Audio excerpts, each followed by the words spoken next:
Hi, how are you? I hope you're all doing fine today. You can see here today we're going to draw the map of Tanzania here, just putting the colors and making the border bold and dark and thick so that we can easily understand the land area and the usual shape of this African country.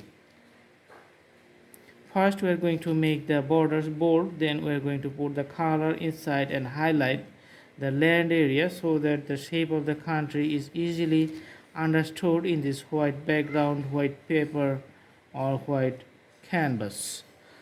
Some islands are also available here on the eastern side. So if you want to analyze the neighborhood, you can see Indian Ocean is here and some other countries. But before that, let's put the color with the crayon or the oil pastel and just highlight the land area of this country so that we can easily understand the usual shape of the country.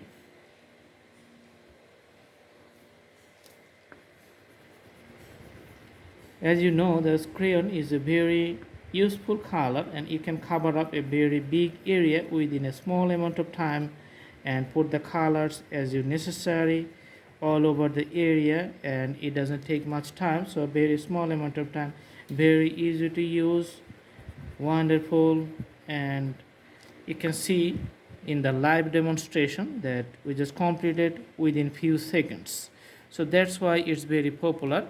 And let's analyze the bordering neighborhoods here. You can see on the northeastern side the Kenya, Uganda on the north side, Rwanda on the northwestern side, Burundi on the west, Congo on the west, Zambia on the west, Malawi on the southwest, and Mozambique on the south side. So lots of countries have borders with this country. It's a pretty big country, so do the practice, and after practicing, the drawing is going to be more details and more perfect.